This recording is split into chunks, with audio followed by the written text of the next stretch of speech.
Welcome students, welcome all of you in our exam viewers app.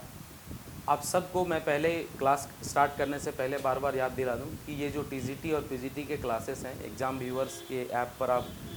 Direct देख सकते हैं। इसके लिए आपको परचेज़ करने होंगे वो ऐप। हाँ, ये ऐप की जो प्राइसेस हैं या टीजीटी पीजीटी को लेकर के जो प्राइसेस है ये बहुत ज़्यादा तो नहीं है। बहुत ज़्यादा इसलिए भी नहीं क्योंकि देखिए यहाँ से बच्चों के दिमाग में दो कंपैरिजन्स आते हैं कि ये फ़ी का क्या मामला। यहाँ पर फ़ी का कुछ नहीं। मैं चाहता हूँ कि हमारे ज़्यादा से ज़्यादा लोग जो झारखंड के हैं, जो हमारे सुदूर क्षेत्रों में बसे हुए हैं, वो सब लोग जो इंग्लिश को लेकर के खासकर तैयारी कर रहे हैं, वो सब इसके साथ चल सके और सब लोगों को एक अच्छा मुकाम मिल सके। इसलिए हम लोगों ने पैसे को ज़्यादा महत्व नहीं दे करके और हम क्लासेस को ज़्यादा महत्व दे रहे हैं। आप सब लोग जल्दी से जल्दी जुड़ें और क्लासेस को परचेज़ करें, अपने अपने सब्जेक्ट्स को परचेज़ करें और हम लोग उस पर बात करेंगे। अब चलिए फ़िलहाल आज हम सेकंड पोएम की बात करें। सेकंड पोएम जो कि हमने जॉन डन की सेकंड पोएम की बात करी थी। हम लोगों ने पहले ही क्लास में एक पोएम इनके फिनिश कर चुके थे और ये पोएम टीजीटी का एक हिस्सा है। आप सब लोग ध्यान रखिएगा, ये पोएम जो है टीजीटी का एक हिस्सा है, यानी टीजीटी में हम लोगों ने पहला इनका एक पोएम पढ़ चुका है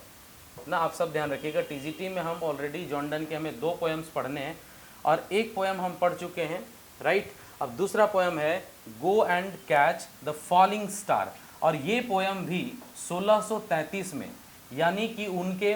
मरने के 2 साल बाद, यानी 2 years आफ्टर। आप ध्यान रखिएगा, ये कई बार पूछा जा सकता है कि उनके मरने के कितने साल बाद। हालांकि ऐसा क्वेश्चन तो पूछेगा नहीं, अगर पब्लिशिंग डेट डायरेक्ट पूछा जाए तो 1633 आप याद रखिएगा। 1633 यानी कि उनके पोस्टथॉमसली, अगर उनके मरने के बाद ही ये दोनों पोएम हमें पढ़ने थे, right. A hymn to God father और दूसरा है go and catch the falling star. हम इसमें बहुत ज़्यादा उनके जीवन के ऊपर चर्चा नहीं करेंगे क्योंकि हमने पहले पोएम में भी किया है और इनके जीवनी से और इनके ये दो पोएम से जो टेस्ट सीरीज है, अगले क्लास उन्हीं की होगी। ये दोनों से रिलेटेड टेस्ट सीरीज, ये दोनों पोएम से रिलेटेड टेस्ट के क्वेश्चंस मैं आपको डिक्लेयर कराऊंगा ताकि ये झारखंड टीजीटी में पूछे जाने वाले कोई भी क्वेश्चंस को आप इजीली सॉल्व कर सको। इन खास करके जॉन डन साहब के, जॉन डन के ऊपर लिखा हुआ ये पोएम और उनकी जीवनी के बारे में। मैंने पहले ही कहा कि 1633 में पब्लिश हुई, 2 साल बाद, यानी पोस्टथॉमसली यानी मरणोपरांत। और ये जो पोएम है, इनका जो थीम है इस पोएम का, वो है वीमेंस इनफेडिलिटी ना। अगर हम बात करें वीमेंस इनफेडिलिटी का मतलब क्या होता है, यानी लोगों को, खास करके लोगों की बातें हम ना करें, खास करके जॉन डन की बात करें, उनको ऐसा लगा कि महिलाओं की जो विचार है, खास करके उस महिला की जो बहुत खूबसूरत हो,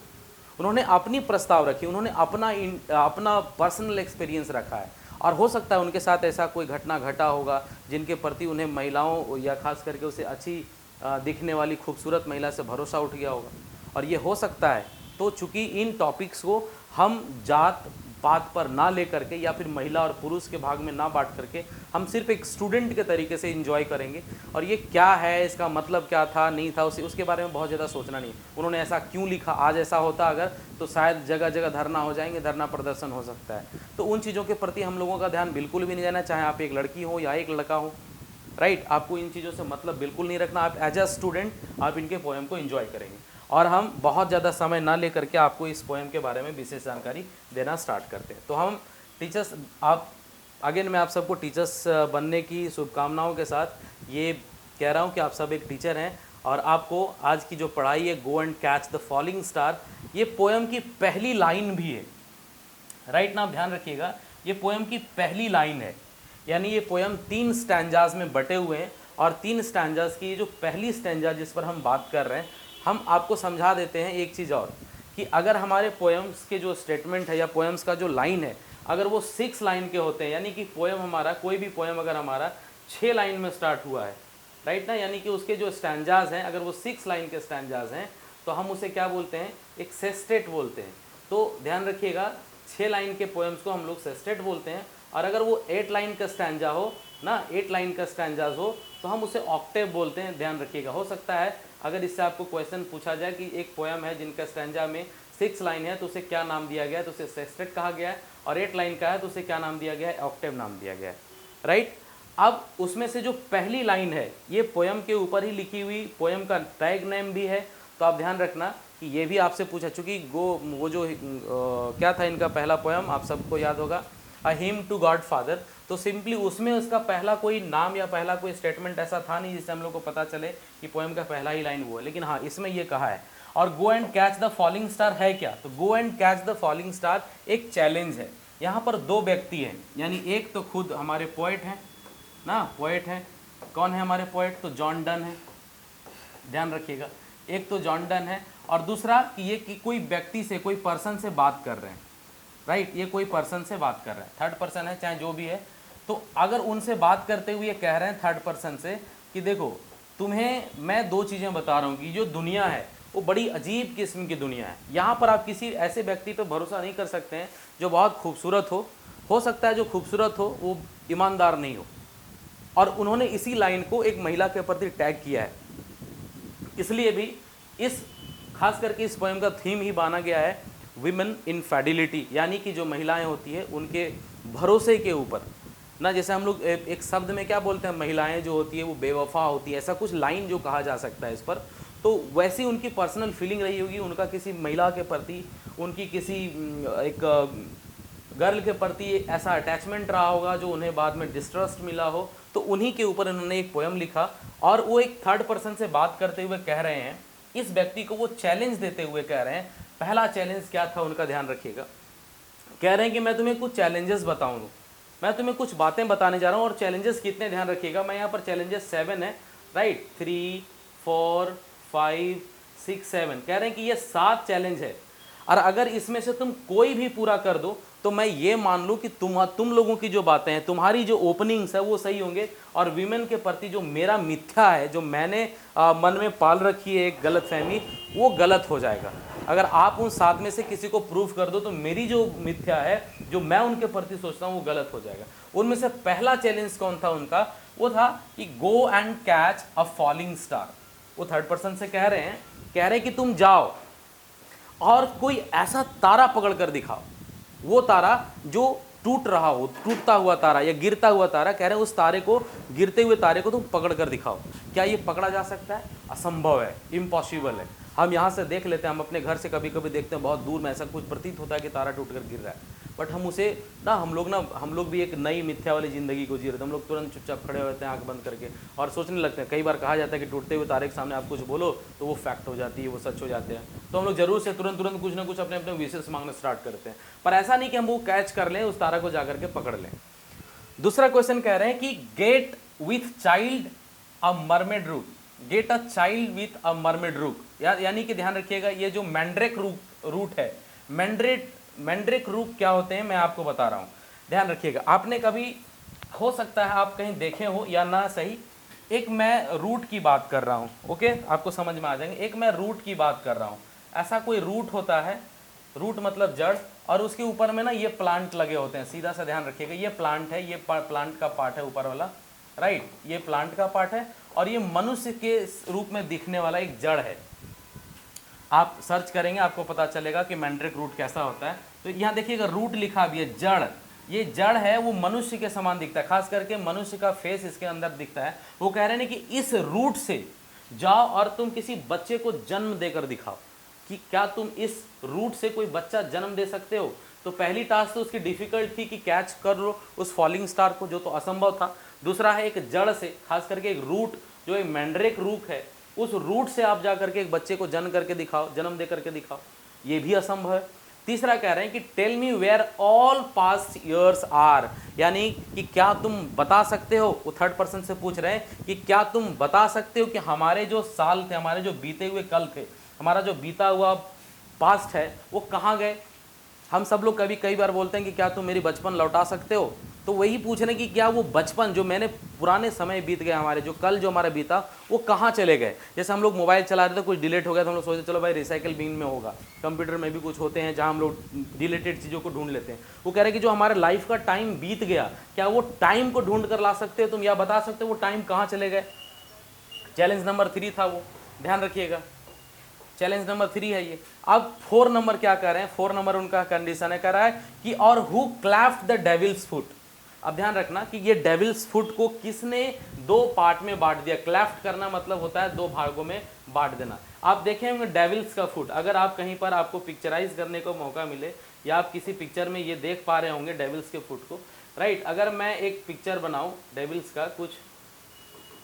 ऐसा, तो आपको दिखता होगा कि यहाँ से डेविल्स के जो फुट होते हैं ना वो कटे हुए प्रतीत होते हैं, यहाँ से लगता है कि वो कटा हुआ, दो भाग में बटा हुआ है। तो वो कह रहे हैं कि चौथा चैलेंज में कह रहे हैं कि जो डेविल्स के पैर हैं उनके पैर को दो पार्ट में बांटा किसने, क्या आप वो बता सकते हैं। और नेक्स्ट पांचवा है, कह रहा है teach me to hear a mermaid singing. Mermaid आप सबको पता होगा, जिनको हम लोग खास करके मरमेड का मतलब जल परी, यानी कि वैसी मछलियाँ आप कभी कभी देखे भी होंगे कुछ कुछ पिक्चर्स में, जिनका बॉडी आधा मछलियों की होती है और आधा ह्यूमन बीइंग की, खास करके लेडीज़ का, एक लड़की का फेस आपको देखने को मिलता होगा अक्सर जनरली। तो कह रहे हैं कि क्या आप बता सकते हैं कि मैं उनके आवाज़ को कैसे समझूं, वो किस भाषा में गा रहे हैं, किस लैंग्वेज में वो गा रहे हैं, उनके लैंग्वेज को मैं कैसे सीख सकूं, क्या आप ये बता सकते हैं। अगर आप ये भी बता सकते हैं तो मैं मान लूँ कि मैं गलत हूँ। तो उन्होंने कहा कि नहीं, आगे चल करके हम लोग देखते हैं और इनके कुछ कुछ चैलेंजेस हैं वो क्या हैं। वो कह रहे हैं, ध्यान रखिएगा, वो अगली लाइन में कह रहे हैं teach me to hear mermaid singing और to keep off envy's singing. और या तो फिर मुझे ये बता दो कि मुझे जो लोगों की बातों से जो जलन होती है, जो लोग अच्छा या बुरा करते हैं अपनी लाइफ में, किन्हीं लोगों की अच्छाई से भी मुझे जलन होता है, और किसी लोग हमारी बराबरी के भी चलते हैं तो भी मुझे ईर्ष्या होती है। हम सब की ये पार्ट है, हम सब के लाइफ का एक हिस्सा है। तो कह रहे कि आप बता सकते हैं कि मैं ऐसा क्या करूं कि मुझे लोगों से जलन ना हो, ऐसा इसका कोई वजह बता सकते हैं आप, या ऐसा क्या है कि हम सब के मन से, हमारे मन से जो है वो जलन, वो ईर्ष्या का भाव खत्म हो जाए। तो ये भी एक डिफ़िकल्ट टास्क है, हम सब लाइफ का एक हिस्सा है और हम इसे या अपने पार्ट को मान करके चलते हैं कि हमारे जीवन में एक हिस्सा सा बना हुआ है ये। अब कह रहा है सोचो, ध्यान में रखना, ये अभी तक 6 चैलेंजेस थे, और कह रहे हैं और फाइंड और पता करो व्हाट विंड, ऐसी कब, क्या ऐसी कौन सी हवा है या हवाओं का ऐसा कौन सा क्षण हो सकता है who serves to advance an honest mind. अब एक ऑनेस्ट माइंड तो मैं नहीं कहूँगा, बट मैं एक एग्जांपल देता हूँ थोड़ा सा, कि आप जिस गांव में हैं ना, आप जिस गांव में हैं, आप उस गांव में आपके किसी फ्रेंड ने IAS क्वालिफाई कर लिया। आप क्या करते हैं, अगर वो आ रहे होते हैं ना तो हम लोग उनका वेलकम करते हैं और उनके रास्ते से हट जाते हैं, हम लोग उनको एक अलग रास्ता दे देते हैं। या फिर एक सक्सेसफुल पर्सन उनके सामने, खास करके हम सब लोग तुरंत एक हिंदी शब्द में कह सकते हैं अड़ंगा लगाना, तो हम उनके रास्ते में जाकर कभी खड़े नहीं होते, हम उनको एक रास्ता दे देते हैं। चूँकि क्या करते हैं हम लोग, हम उस समय उसका सर्व कर रहे हैं, हम उनकी सर्विस में लग जाते हैं, ये कहीं ना कहीं हमारा उनके प्रति एक आदर भाव है, सर्विस है। तो वो कह रहे हैं कि ऐसा कभी ऐसा हुआ है, आप बता सकते हैं कि कोई मनुष्य है, जो मनुष्य चल रहा हो, चाहे वो ऑनेस्ट माइंड हो, एडवांस माइंड हो या ऑनेस्ट माइंड हो, कि वो व्यक्ति चल रहा हो किसी मोड़ पर, मान लो ये सड़क है, यहाँ पर आकर के वो व्यक्ति ऐसे मुड़ने वाला हो, या ये सड़क है ऐसा, और हवाएं इसी जोर से आ रही हो, इधर से मनुष्य आ रहा हो और इधर से हवाएं चल रही हो, और हवाएं चलने के बाद उसे प्रतीत हो कि ये आदमी तो बड़ा अच्छा है भाई, सक्सेसफुल आदमी है, चलो हम यहाँ से मुड़ जाएं, उस व्यक्ति को पहले पार होने दो, या हम साइड हो जाएं, आंधी रुक जाए उस आदमी को देख करके, ऐसा कभी हुआ है। या स्टॉर्मी विंड चल रहा हो और वो बंद हो जाए कि हाँ पहले वो व्यक्ति आ रहा है, भाई वो असाधारण व्यक्तित्व है, अगर ऐसा हुआ है तो हम माने। तो ये कहें कि अगर ये 7 चैलेंजेस जो मैंने आपके लाइफ में बताए, कि अगर ये 7 चैलेंजेस हैं, अगर आप इसमें से कोई भी बात करें या कोई भी बात बता दो, तो मैं मान लूँ कि मेरा जो फीलिंग है उन महिलाओं के प्रति, वो मेरी फीलिंग्स गलत है। उन्होंने कहा कि इसमें से अगर कोई भी चीज़ सच साबित हो जाता है या कोई भी चीज़ तुम करने में सफल हो जाते हो, तो मैं मानूं कि मेरा फीलिंग्स जो है वीमेंस इनफेडिलिटी की, वो मैं गलत समझ लूँगा अपने आप को। अब ये सेकंड स्टैंजा की बात करते हैं। सेकंड स्टैंजा की पहली लाइन है, कह रहा है इफ दो, यानी तुम, इफ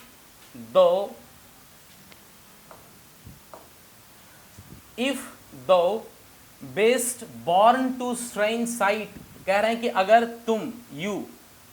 तुम या तुम्हारा जन्म कुछ स्ट्रेंज चीजों को अनुभव करने के लिए हुआ हो, यानी जीवन में तुम सिर्फ स्ट्रेंज, यानी कि सिर्फ आश्चर्य से भरे जीवन को देखने वाले हो,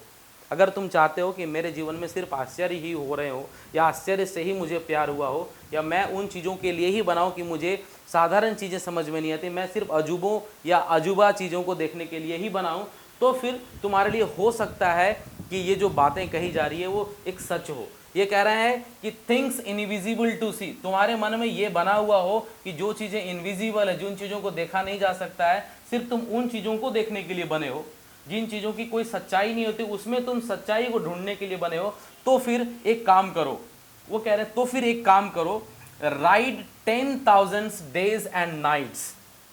तुम लगभग 10,000 10,000, ध्यान रखना, कह रहे हैं कि तुम 10,000 डेज एंड नाइट्स को चलो, पैदल चलो या जिस तरीके से भी अपनी लाइफ को जी सकते हो, ये 10,000 दिन और रात को जियो। 10,000 दिन और रात यानी कि लगभग हमारे जीवन का 27 से 28 साल,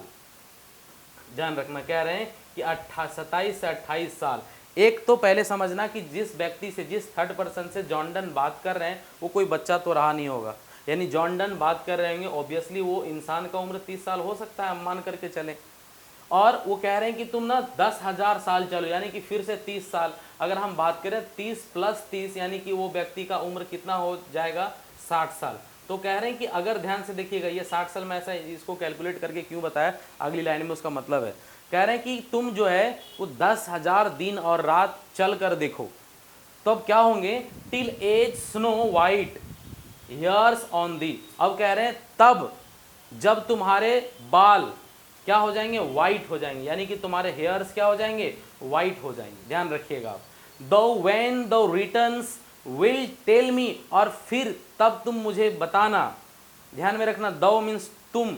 when you returns will tell me, तब तुम मुझे बताना, खास करके जब तुम वो 10,000 दिन और रात को चल चुके होगे, तब तुम मुझे बताना,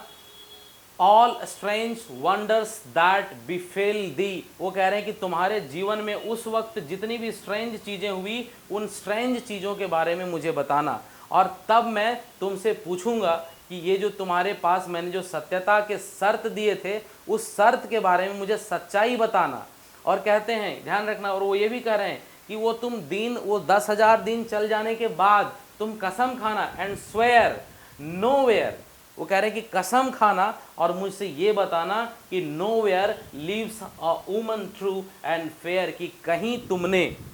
नोवेयर की कहीं भी तुमने ऐसी कोई भी महिला को देखे हो जो महिला सुंदर भी हो और सत्य भी हो, यानी कि वो महिला जो ब्यूटीफुल भी हो, जो बहुत ही अडरेबल हो, और वो बहुत ही सत्यवादी भी हो, यानी कि वो सत्य बोलती हो। अगर तुम्हें उन 10,000 दिन रात चलने के बाद तुम्हें ऐसी कोई महिला मिल जाए तो तुम बताना, क्योंकि तुम्हारे हाँ कहने के बाद मुझे ये भरोसा हो जाएगा कि मेरी जो मिथ्या है, मेरी जो वुमेन्स इनफिडेलिटी की बातें हैं वो गलत हो सकती है, मैं भरोसा कर सकता हूँ तुम्हारे ऊपर। यहाँ कह रहे हैं कि मैं भरोसा कर सकता हूँ तुम्हारे ऊपर अगर तुमने ऐसा कहा। अब ये थर्ड हम लोग स्टैंजा की बात करते हैं। थर्ड स्टैंजा में देखिए जॉन डन क्या कहते हैं, ध्यान रखना, ये लास्ट स्टैंजा है और थर्ड स्टैंजा भी है, ध्यान रखिएगा। यहाँ पर कह रहे हैं कि इफ दो finds one let me know, दो मीन्स यदि,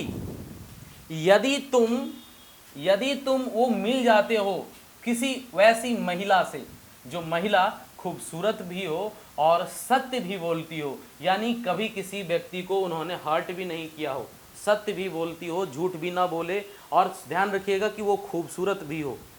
यही उनकी बातें। हो सकता है उनके जीवन में कोई ऐसी खूबसूरत महिला आई होगी जिन्होंने उनके दिलो दिमाग को तार तार कर दिया, उनको बेवफाई क्या है ये मतलब समझा दिया होगा, इसलिए उन चीज़ों से थोड़ा सा आहत महसूस होकर के उन्होंने ये पोएम लिखा। कहा कि अगर तुम्हें, इफ़ दो फाइंड्स वन, दो मीन्स तुम, अगर तुम्हें वो व्यक्ति कहीं मिल जाए, वैसी महिला कहीं मिल जाए, तो ध्यान रखना क्या होगा। कह रहे हैं कि सच अ पिलग्रिमेज वेयर स्वीट, तब समझना कि वो तुम्हारी जो 10 साल की जो 10,000 डेज एंड नाइट्स जो थे वो तुम्हारे लिए क्या हो जाएंगे, एक तीर्थ यात्रा के समान हो जाएंगे। उनसे मिलना, वैसी महिलाओं से मिलने के बाद तुम्हारे जो दिन होंगे वो क्या हो जाएंगे, वो तुम्हारा जो पल होगा वो एक तीर्थ यात्रा के समान होगा, यानी कि तुम किसी तीर्थ यात्रा से कोई कम काम नहीं किए होंगे। और वो ये भी कह रहे हैं कि मैं भी उनसे मिलूंगा, मैं भी उनसे मिलूंगा, ऐसे व्यक्ति से अगर तुम मिल जाते हो, क्योंकि जो मेरे मिथ्या को झूठ साबित कर दे, मैं वैसे व्यक्ति से मिलना चाहूंगा। ध्यान रखना, पहले तो कह रहे हैं कि मैं वैसे व्यक्ति से मिलना चाहूंगा, अब ये कह रहे हैं येट डू नॉट, लेकिन नहीं, पहले तो कह रहे कि ऐसे व्यक्ति से मिलना मेरे लिए या तुम्हारे लिए भी क्या होगा, एक जीवन का तीर्थ यात्रा के समान होगा। फिर कह रहे येट डू नॉट, लेकिन नहीं, आई वुड नॉट गो, मैं नहीं जाऊंगा, मैं फिर भी नहीं जाऊंगा, अगर तुम बता दोगे तो मैं फिर भी नहीं जाऊंगा। थोड़े पल पहले में वो बातों को एडजस्ट कर रहे हैं अपने आप को, कह रहे हैं कि मैं पहले ऐसे लोगों से मिलूंगा चूंकि मेरा जीवन तो तीर्थ यात्रा के समान हो जाएगा, क्योंकि ऐसी दुनिया में कोई महिला हो ही नहीं सकती जो सुंदर भी हो, खूबसूरत भी हो, बहुत ज़्यादा हो, और वो सत्य बोलता हो, वो ऑनेस्ट भी हो। उन्होंने कहा कि अगर हुआ तो मेरे जीवन क्या हो जाएंगे, मेरे जीवन या तुम्हारे जीवन क्या होंगे, एक तीर्थ यात्रा के बराबर हो जाएगा। फिर वो दूसरे शब्द में कह रहे हैं येट डू नॉट, लेकिन मैं फिर भी नहीं जाऊंगा, मैं फिर भी नहीं मानूंगा, आई वुड नॉट गो, मैं नहीं जाऊंगा।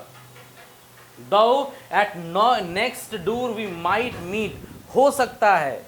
क्यों ना वो जो व्यक्ति है जिनके बारे में, वो जो महिला है जिनके बारे में तुम कह रहे हो, वो भले ही मेरे घर के पड़ोस में भी क्यों ना रह रहे हो, फिर भी मैं उसे नहीं मिलूंगा। रीजन देखिएगा, कह रहे हैं though she were true when you met her, हो सकता है, हो सकता है, दो सी वर ट्रू, हो सकता है कि वो सत्यवादी हो सकता है वो खूबसूरत भी हो और सत्यवादी भी हो। कब? जब तुम उससे मिले, व्हेन यू मेट हर, जब तुम उससे मिले तब वो सत्यवादी रही हो, no doubt. And last you, ध्यान में रखिएगा, और लास्ट में कह रहे हैं कि जब तुम उससे मिले तो वो सत्यादी रहे और सत्यवादी रहे होंगे, खूबसूरत के साथ वो ऑनेस्ट भी रही होगी। Though she were true when you met her and last till you write your letter, और जब तुम मुझे उनकी बातें बता रहे होंगे, जो पल, थोड़ा सा भी 2 या 4 मिनट का जो समय तुम्हारे पास रहा होगा हमें तुम्हें बताने के लिए, जो वक्त बीता, उसी वक्त yet she will be, उसी दौरान फॉल्स और आई कैम 2 और 3, हो सकता है उस दौरान और तब तक वो 2 या 4 लोगों से मिल चुकी होगी, या अपने जीवन के 2 या 4 झूठ को बोल चुकी होगी, गलत कामों के साथ इंडल्ज हो चुकी होगी। यानी कि जो महिला से तुम मिले और जब तुम हमारे पास आए, इतने दौरान में जो गैप हुआ, उसी गैप में वो अपने जीवन के वो जो छोटे छोटे गलतियां हो सकते हैं, अपने लाइफ का जो गलती हो सकता है, वो लाइफ को वो कमिट कर चुकी होगी। इसलिए मुझे ऐसे लोगों से कतई भरोसा नहीं है, मैं इन चीज़ों के प्रति अपने आप को कतई भरोसेमंद नहीं मान सकता हूँ कि ऐसी जो महिलाएं हैं वो दुनिया में मिल ही नहीं सकते हैं, जो सत्यवादी भी हो और खूबसूरत भी हो। चिल्ड्रेन, ये थे आज के पोयम, और यहाँ के पोयम के बाद आप सबको बता दूं कि इस पोयम में से जो क्वेश्चंस के टाइप होंगे, पहले तो आप इनके लाइन वाइज डिस्क्रिप्शंस को देख लीजिएगा, और लाइन वाइज डिस्क्रिप्शंस अगर हमें मिल जाते हैं ना, पहले तो आप देख लेना कि लाइन से रिलेटेड जो भी हमारे पास क्वेश्चंस बन सकते हैं आप उसे बना लीजिएगा। यह हम अपने नेक्स्ट क्लास के टेस्ट की बात कर रहा हूँ, कल के टेस्ट की बात कर रहा हूँ। हम कल आपको टेस्ट लेंगे इन जॉन डन्स के लाइफ के ऊपर, तो पहले तो लाइन वाइज क्वेश्चंस देख लीजिएगा, उनके लाइफ एंड वर्क को आप पढ़ करके तैयार रहिएगा, क्योंकि अगर आप उनके लाइफ और वर्क को पढ़ लेते हैं और उनके पोएम्स के लाइन वाइज डिस्क्रिप्शन देख लेते हैं। और तीसरा प्रॉब्लम कि मैंने कहा था, कभी मत भूलिएगा, अगर आप एक टीजीटी पीजीटी के टीचर हैं और अगर खास करके आप उनको क्वालिफाई करने के मूड में कि sir I want to qualify really, तो ध्यान रखना कि जो लाइफ में कंपैरिजन वाले जो क्वेश्चंस आते हैं ना, वो कंपैरिजन्स के क्वेश्चंस को आप बिल्कुल ही नहीं भूलिएगा। ये कंपैरिजन से रिलेटेड क्वेश्चंस जो हैं अक्सर एग्जाम में पूछे जाते हैं। ये कंपैरिजन बेस्ड क्वेश्चंस क्या होते हैं मैं आपको कल के टेस्ट में बताऊंगा, और कल टेस्ट में ही हम आपसे अगली मुलाकात भी करेंगे। तब तक के लिए आप सबको प्रैक्टिस करने का एक समय मिल रहा है, आप प्रैक्टिस करिए। हो सकता है आपको जहां प्रॉब्लम नहीं हुआ हो, आप दिए गए नंबर्स पे कांटेक्ट कर सकते हैं, क्वेश्चंस पूछ सकते हैं, क्वेरीज कर सकते हैं। और उन सब से पहले आपको, जो नए लोग हैं, जो नई इन चीज़ वीडियोस को देख रहे हैं, आप ऐप को जितना जल्दी हो सके परचेज़ करिए, डाउनलोड करिए, क्लासेस को परचेज़ करिए। चूँकि अभी हमारे पास एक फ्री टाइम है, फ्री टाइम का मतलब हमारे पास इनफ टाइम है, हम प्रिपरेशन कर सकते हैं। कुछ दिन बाद बहुत तेज़ी से करेंगे, तब हमारे पास बहुत कम समय होगा। और आज प्रिपरेशन की जो स्टार्टिंग घड़ी है, उन सब में मैं आपका स्वागत करता हूं फिर से, इसलिए क्योंकि आप मेहनत करेंगे तो मुझे आपको उस रास्ते में ले जाने में बड़ा मज़ा आएगा। और आपके मेहनत के लिए बस इतना ही। Thank you very much, keep ahead, work on.